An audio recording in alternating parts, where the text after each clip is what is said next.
জয় গুরু। পরমদয়াল শ্রী শ্রী ঠাকুরের শ্রীচরণে জানাই ভূমিষ্ঠ প্রণাম। আপনাদের প্রতি প্রত্যেককে জানাই রানন্দিত জয় গুরু। আজ ইষ্ট প্রসঙ্গে আমরা সুস্থ কিভাবে থাকব সেই নিয়ে একটা চার্ট আলোচনা করব। এখন আধুনিক জীবনযাত্রায় যেটা হয়েছে, অধিক ওষুধ খাচ্ছি কিন্তু কোনো মতে ভালো হতে পারছি না। ওষুধের পেছনে, ডাক্তারের পেছনে ক্রমশ দৌড়ে চলেছি। এখন করণীয় কি? আমরা কিভাবে সুস্থ হতে পারবো? দীর্ঘায়ু তো অনেকেই থাকি, কিন্তু নিরোগ অবস্থায় দীর্ঘায়ু খুব কম মানুষই থাকি।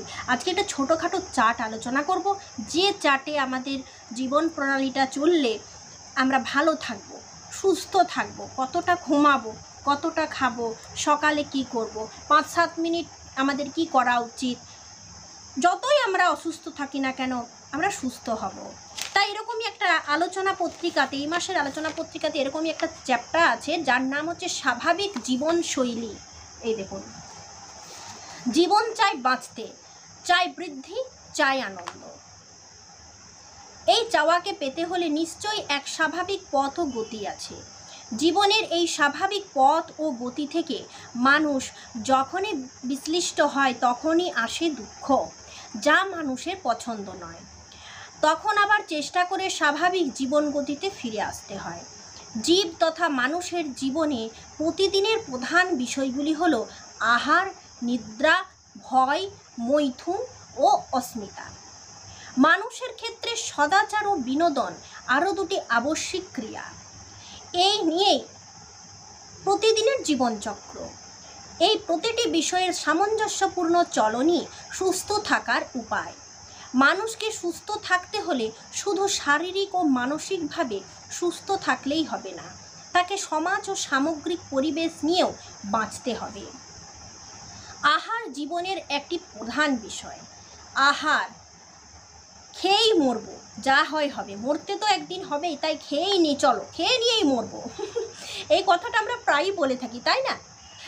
তাই কথাই বলে মানুষ না খেয়ে মরে না, খেয়েই মরে। আবার আছে উনো ভাতে দুলো বল, বেশি ভাতে রসাতল। এই অভিজ্ঞতালব্ধ চলতি কথাগুলির আর ব্যাখ্যার প্রয়োজন হয় না। তবে সামঞ্জস্যপূর্ণ সুষম পরিমিত আহারই শ্রেষ্ঠ। আহারের দুটি বিষয়, একদিকে খাদ্যগুণ, অন্যদিকে পরিমাণ। খাদ্যগুণের বিচারে শর্করা, প্রোটিন, চর্বি বা স্নেহ জাতীয় পদার্থ, ভিটামিন, খনিজ লবণ, খাদ্য আঁশ উপযুক্ত পরিমাণে থাকে। এই রকম খাদ্যকে সুষম খাদ্য বা ব্যালেন্স ডায়েট বলা হয়। শর্করা, প্রোটিন, চর্বি, স্নেহ জাতীয় পদার্থ, ভিটামিন, খনিজ লবণ, আঁশ সবটাই থাকবে।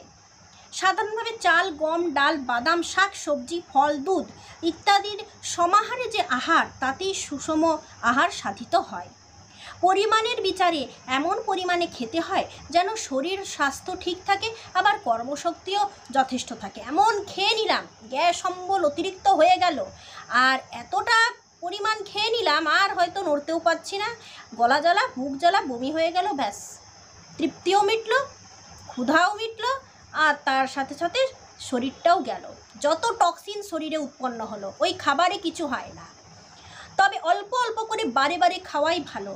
বর্তমানে বিভিন্ন পরীক্ষা নিরীক্ষায় দেখা গেছে মোট খাবারের, সকালের খাবারের পরিমাণ যেন বেশি হয়, দুপুরের খাবারের পরিমাণ যেন তার চেয়ে কম হয়, এবং রাত্রের খাবার যেন বা তার চেয়েও কম হয়। সুস্থ থাকতে চান, সকালে কেমন খাবেন? সকালের খাবারটা একটু পরিমাণে বেশি খাবেন, দুপুরের খাবারটা তার চেয়ে কম খাবেন, রাত্রের খাবারটা একবারে যে দুবেলা খেলেন তার থেকেও রাত্রের খাবারটা যেন কম হয়। খাবারের পরিমাণ ও বয়স ও কাজের পরিমাণের উপর নির্ভর করে।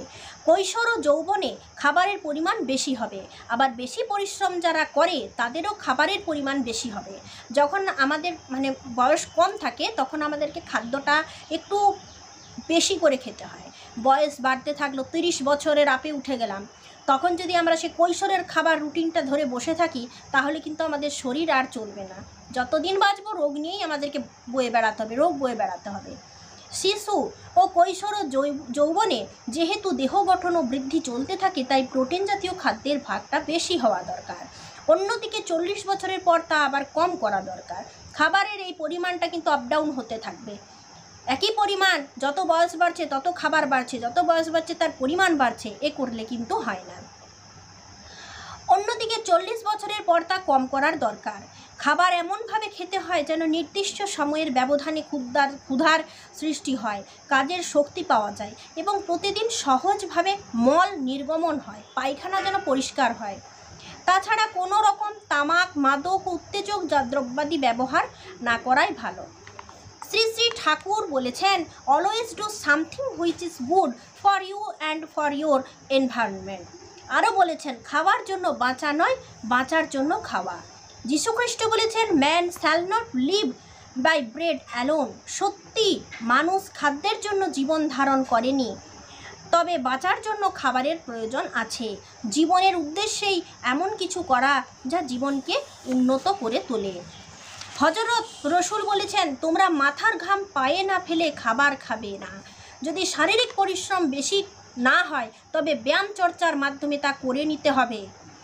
তবে পর্যবেক্ষণের মাধ্যমে দেখা গেছে, সকলেই যদি দিনে অন্তত আধা ঘন্টা হাঁটে, সপ্তাহে অন্ততপক্ষে 5 দিন হাঁটে, তবে সব দিকেই সুস্থ থাকা যায়। রোগ যেমনই থাক, সুস্থ যদি থাকতে চান হাঁটতে হবে। মনোবিদরা আবার বলছেন, আমি আলোচনা পত্রিকাতে না স্বস্তি সেবক আমার ঠিক মনে পড়ছে না, আমি এমনি পাতা উল্টিয়ে পড়তে থাকি, পেছনের পাতায় মানে কোন জায়গাটায় দেখলাম বুঝতে পারছি না, মনে পড়ছে না, দেখলাম যে মনোবিদরা বলছেন সুস্থ থাকার জন্য শুধু নয়, মনকে ভালো রাখার জন্য হাঁটতে হবে। মন যখন খারাপ হয়, মন যখন অসুস্থ হয়ে যায়, তখন যদি কোনো মানুষ হাঁটতে থাকে সে অটোমেটিক ভালো হয়ে যায়। এটা মনোবিদদের কথা। তার জন্য এখানে আবার শরীরকে সুস্থ রাখার জন্য বলা হয়েছে, যদি আধা ঘন্টা কেউ হাঁটে সকালে প্রতিদিন, পর্যবেক্ষণ করে দেখা গেছে তাহলে সে ভালো থাকে। আবার অন্তত 5 দিন যদি কেউ হাঁটে, সপ্তাহে অন্তত পক্ষে 5 দিন হাঁটে, তবে সব দিকেই সুস্থ থাকা যায়। হাঁটা ছাড়াও অন্যান্য ব্যায়াম চর্চাও করা যেতে পারে। পরিশ্রমের পর বিশ্রাম অবশ্যই প্রয়োজন। সবচেয়ে ভালো বিশ্রাম হচ্ছে ঘুম। ঘুম শারীরিক ও মানসিক বিশ্রাম এনে দেয়। আমরা একটু রেস্ট যাতে পেতে পারি, সারাদিন খাটতে রইলাম, রেস্ট করলাম না, এতে কিন্তু শরীর চলে না। এক সময় এই শরীর ক্লান্ত হবেই, তখন এতটাই ক্লান্ত হয়ে যাবে পরবর্তী কাজগুলোর প্রতি আর ইচ্ছে থাকবে না সম্পন্ন করার জন্য। প্রতি জীবের ক্ষেত্রেই প্রকৃতি এই ঘুমের বিধান দিয়েছে, বিভিন্ন বয়সে ঘুমের প্রয়োজন। আচ্ছা, আরও একটা কথা বলে দিই, শবাসন আমাদের প্রত্যেককে করতে হবে, দীক্ষিত অদীক্ষিত প্রত্যেককে করতে হবে। শবাসন হচ্ছে হার্ট অ্যাটাকটা রুখে দেয়, শরীরকে ঠান্ডা রাখে।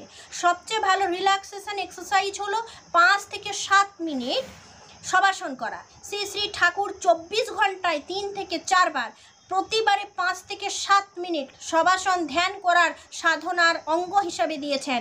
শ্রী শ্রী বরদা ছাত্রদের উদ্দেশ্যে বলেছেন, রাত্রি 10টার মধ্যে শুয়ে পড়া ভালো।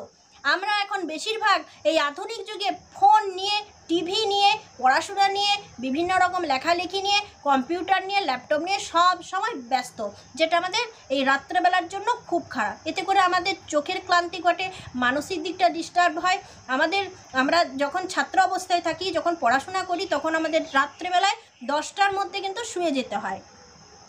রাত্রির অন্ধকারে আমাদের শরীরের পিনিয়াল গ্রন্থি থেকে মেলাটোনিন নামক এক প্রকার উৎসেচক নিঃসৃত হয়, যা কিনা খুব অ্যান্টিঅক্সিডেন্ট, যা শরীরে উৎপন্ন বিষাক্ত ফ্রি অক্সিজেন রেডিকেলকে প্রশমিত করে এবং শরীরের গঠন ও পুনর্গঠনে সাহায্য করে।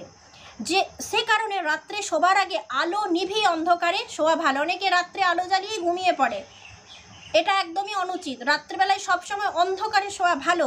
বেশি রাত জেগে কাজ করা, টিভি দেখা কিংবা মোবাইল বা কম্পিউটারে কাজ করা সবই পিনিয়াল গ্ল্যান্ডকে নিষ্ক্রিয় রাখে। ফলে ফ্রি অক্সিজেন রেডিকেল শরীরে জমা হয়ে নানা প্রকার অসুখ বিসুখের সৃষ্টি করে। তাহলে বোঝা যাচ্ছে অসুখ বিসুখটা কোথা থেকে আসে, একদম উৎস সহ এখানে বলে দিয়েছে। বর্তমানে diabetes, blood pressure, heart attack, stroke, cancer, স্মৃতিভ্রংশের মতো দুরারোগ্য ব্যাধি হবার মূলেও এটি একটি বিশেষ কারণ। বেশি রাতে শুয়ে সকালে বেশি সময় ধরে ঘুমালে বিশ্রাম হতে পারে, কিন্তু মেলাটোনিনের কাজটা পাওয়া যায় না। রাত্রিতে তাড়াতাড়ি শুয়ে পড়লে সকাল সকাল ওঠা যায়, ফলে সাধন, ভজন, প্রার্থনাদি এবং শরীর চর্চা করা যায়। স্কুল, কলেজ, অফিস, ব্যবসা সব কিছুই সুন্দরভাবে করা যায়। এভাবে ধীরে সুস্থিরে সকাল শুরু হলে বাকি দিনটাও ভালো যাবে আশা করা যায়। পরমদয়াল শ্রী শ্রী ঠাকুর আমাদের সব কিছু বলে দিয়েছেন, কিভাবে শুতে হয়, কিভাবে বসতে হয়, কিভাবে জাগতে হয়, কিভাবে আচার আচরণ করতে হয়, কিভাবে ধ্যান করতে হয়, কোন আসনে বসতে হয়, কত ঘন্টা ধ্যান করতে হয়, খাবার কত ঘন্টা পর ধ্যান করতে হয়, খাবার আগে কতক্ষণ আগে ধ্যান করতে হয়, খাওয়ার পরে কি করা যায়, কি খেলে ভালো হয়, কি খেলে শরীরে বিষক্রিয়া উৎপন্ন হয়। ঠাকুর তো সব কিছু বলে গেছেন। ঠিক সময়ে ঠিক যুক্তিটিকে কাজে লাগিয়ে কাজ করাই তো আমাদের কাজ। কিন্তু আমরা যদি না করি, আমরা কি ওই প্রবৃত্তির হাত ধরে বসে আছি। সবথেকে বড় হাত হলো ওই লোভ। লোভ যখন আমরা ত্যাগ করতে পারবো, আমরা সুস্থ থাকতে পারবো। লোভের দায়ে পড়েই কিন্তু আমরা বেশি খেয়ে নিই, আর বেশি খেলে শরীরে তৃপ্তি পাওয়া যায়, কিন্তু শরীরে যেটা হয় সেটা আমরা পরে পরে বুঝতে পারি।